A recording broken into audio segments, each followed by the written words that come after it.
So we hope that through performance studies to study not just the artistic format of form, performative arts, but we hope to be able to study the performance of words and the performance of translation and interpreting itself as well. So this is the bigger background of this project as well.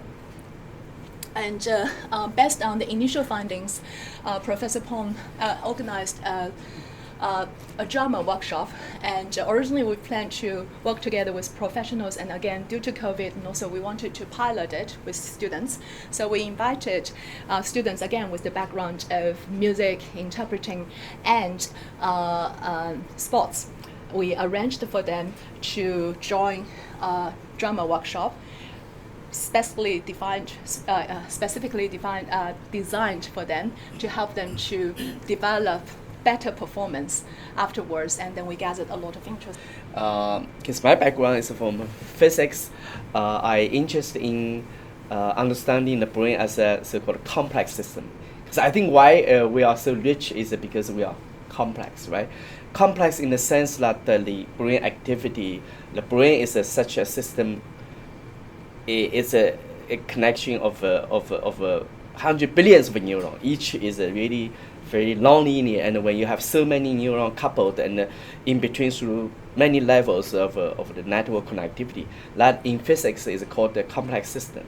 And then typically you will have the so-called emergent activity like the neuron system. You have activity as a collective outcome, which is different from the individual neuron. Like our society, we have a collective, like a societal patterns which is different from a single person activity. So those are signature of a complex system.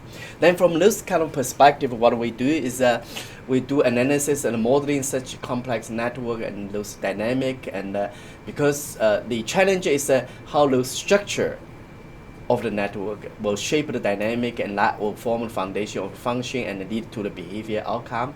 So in between we could develop some kind of data analytical method and machine learning method, and also for modulation. And that is the senior research fellowship project that we want to use this network concept to identify which brain area is the most sensitive for a given condition that you could go to interfere.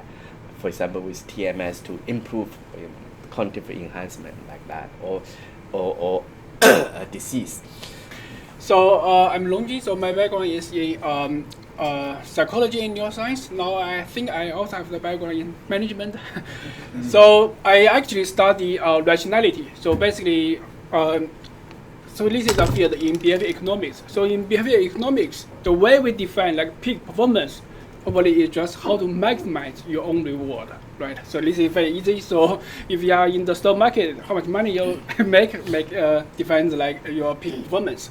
So in management, actually, we also care about like performance. This is the most important like dependent variable in management. So we start to think about how can we optimize the system to allow all employees to achieve the kind of peak performance. So this is a very highly kind of relevant kind of topic for me. So basically today I will focus on the how stress impact our performance. So I will talk about like some mechanism and theories, and then from different perspectives, either psychology and also management, and later I will talk about like neuroscience in this field. So the project that we conduct is entitled Neural Cognitive Investigation of Executive Functions in Cross-Lingual Processing, because Professor Victor Lee and I are more in translation interpreting. Professor Huang is an expert on MRI. So this is what I'm going to do. I'll tell you that the project aims and phases and the major innovation achievements, and then show you a bit about our Brain Atlas, which we are quite sort of proud of. So the departure of our project is this sort of centennial debate, whether really bilingualism is advantageous or not, right? So I don't need to tell you the debate because it's going on for more than a century. We have evidence from both sides, right? But the most recent, and you can see the debate actually just in recent years,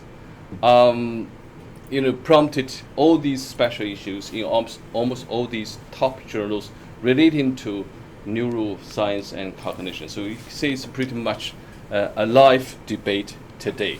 So the most recent one was published in 2019. The evidence suggested that it was disadvantageous, not going to help us anyway. So what we wanted to do is really to use MRI as a sort of a more advanced instrument to gather evidence to either really help to confirm or refute this hypothesis. There's some say that simultaneous interpreting is the most cognitively demanding task that one can imagine. I would say there's something even more demanding, that is music. Imagine you read a piece of music, and you play at the same time, and then you sing lyrics. That would be more demanding. This interface between language and music has fascinated thinkers since antiquity. So these are some Plato, Charles Darwin, right? And then the very provocative lecture series given by Bernstein in 1973 at Harvard. So these are some of them. They both, so some think they have in common. Well, here we got experts, so you probably have actually delved deeper than me in this area. So both depend on rules and memorized representations. Both involve high order structures, sentences and melodies, and make up of basic units, and they would be letters, words, notes that are arranged in the rule-governed hierarchical configuration. Both can evoke emotion. And professional training involves complex motor, auditory, and cognitive skills. 21st century exploration of music-language relations from the perspective of modern cognitive science. So Patel challenged the traditional belief that language and music are processed independently. Right? He would argue that there are lots of they have quite a lot of overlaps. And recent studies doing neuroimaging technologies like ERP, PET, and fMRI have found some overlapping, but also the finding is not always consistent. So there's still no firm answer to neurolocation of the shared resource networks for language and music. And partly that will have to do with they're looking at different things, so the result would be mixed. And here are some of the big questions associated with language and music. Some of them maybe you are looking at some of these questions. You might be looking at as well, and some actually started since antiquity. So my talk is going to be more on the technical side. What is possible, because if we wanted to conduct perform any task in the MRI scanner, we want to use the MRI scanner, we need to be able to do that first. So my talk is about performing real-world tasks in the MRI scanner. So there are some aspects. So like how do we present stimuli in the MRI scanner? Visual stimuli, auditory, tactile stimuli. So because of the MRI scanner, so we know that auditory stimuli is a major problem. And then for visual stimuli, it's also a problem because most setup can only present a very narrow field of view, like up to 10 degrees. But in the real world, we have like up to 180 degree wide field visual field. So that's a stimulus side. And the task, multimodal, as Professor Lee just mentioned, that whether language or music task, which involve reading, listening, speaking in a MRI scanner, they all can be very challenging.